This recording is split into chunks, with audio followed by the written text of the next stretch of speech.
नमस्कार। तो आज हम एक नजर डालने वाले हैं भारत के प्रधानमंत्री नरेंद्र मोदी की आधिकारिक जीवन यात्रा पर। यह सारी जानकारी सीधे pmindia.gov.in से ली गई है। तो चलिए शुरू करते हैं और देखते हैं कि ये कहानी हमें कहां ले जाती है। अच्छा, तो ये जो सफर है ना, इसे हम 4 हिस्सों में समझेंगे। पहले देखेंगे कि एक नेता के तौर पर उनका परिचय कैसे दिया जाता है, फिर उनके बचपन और शुरुआती दिनों की बात करेंगे, उसके बाद देखेंगे कि वो एक संगठनकर्ता के रूप में कैसे उभरे, और आखिर में उनके शासन के पीछे की सोच यानी फिलोसफी को समझने की कोशिश करेंगे। तो चलिए कहानी की शुरुआत एकदम टॉप से करते हैं, उनके करियर के शिखर से, जहां उनकी छवि एक उम्मीद की किरण के तौर पर पेश की गई है। सोचिए, उनकी ऑफिशियल बायोग्राफी की शुरुआत ही इस पावरफुल लाइन से होती है। ये लाइन शुरुआत में ही एक टोन सेट कर देती है कि उनके नेतृत्व को किस तरह से देखा जाना चाहिए। तो ये तारीख 26 मई 2014 जीवनी के मुताबिक सिर्फ एक शपथ ग्रहण समारोह नहीं था, बल्कि एक ऐतिहासिक जीत के बाद भारत के लिए एक नए दौर की शुरुआत थी। इसी पल से नरेंद्र मोदी को एक डायनामिक और विकास पर फोकस करने वाले नेता के तौर पर देखा जाने लगा। अच्छा, अब यहाँ से कहानी को थोड़ा पीछे ले चलते हैं, एकदम शुरुआत में। किसी भी नेता की सोच को समझने के लिए उनकी जड़ों को जानना बहुत जरूरी होता है। तो चलिए उनके शुरुआती सालों पर एक नजर डालते हैं।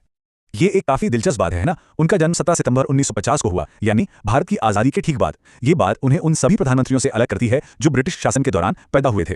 अब जरा इस पर गौर कीजिए, 40 फीट गुणा 12 फीट, ये उनके परिवार के एक मंजिला घर का साइज था। जीवनी बताती है कि वो एक बहुत ही साधारण परिवार से आते हैं और ये छोटा सा घर उनकी विनम्र शुरुआत का एक प्रतीक है।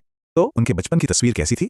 देखिए, एक तरफ वो परिवार की मदद के लिए चाय की दुकान पर काम करते थे, तो दूसरी तरफ किताबों के लिए लोकल लाइब्रेरी में घंटों बिताते थे। स्कूल में डिबेट्स और स्विमिंग का भी शौक था। लेकिन बायोग्राफी के हिसाब से सबसे गहरा असर स्वामी विवेकानंद के विचारों का पड़ा, जिसने उन्हें अध्यात्म और समाज सेवा की तरफ खींचा।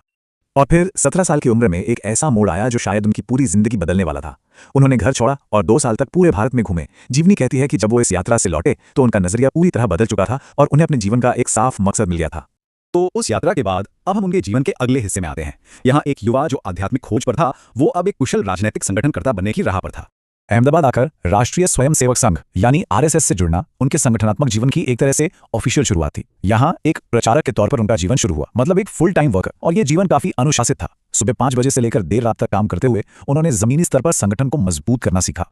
और यहाँ से देखिए उनका राजनीतिक सफर कैसे रफ्तार पकड़ता है। 1987 में वो गुजरात बीजेपी के जनरल सेक्रेटरी बने। 1995 में उनके संगठनात्मक कौशल का नतीजा दिखा जब पार्टी ने 121 सीटें जीती। फिर 1998 में नेशनल लेवल पर पार्टी को लोकसभा चुनाव जीतने में मदद की। और फिर आया 2001, जब प्रधानमंत्री वाजपेयी का एक फोन कॉल उन्हें संगठन की दुनिया से सीधे शासन की दुनिया में ले आया।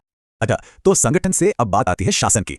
जब वो मुख्यमंत्री बने तो चुनौती बदल गई। अब सवाल राजनीति का नहीं, एडमिनिस्ट्रेशन का था। इस हिस्से में हम उनके शासन के दर्शन को देखेंगे, जैसा कि बायोग्राफी में बताया गया है। तो उनकी बायोग्राफी उनके शासन को कैसे देखती है? वो इसे मुश्किल हालात में हिम्मत, पक्के इरादे और एक मजबूत लीडरशिप के तौर पर दिखाती है। मतलब एक ऐसा नेता जो चुनौतियों का डटकर सामना करता है।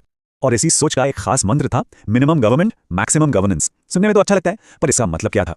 मतलब सीधा था, एक ऐसी व्यवस्था बनाना जो कुशल हो, लोगों के हक में काम करे और जिसमें सरकार की भूमिका दखल देने वाली कम और मदद करने वाली ज्यादा हो। अच्छा, इस सोच को जमीन पर उतारने के लिए एक फ्रेमवर्क बनाया गया जिसका नाम था पंच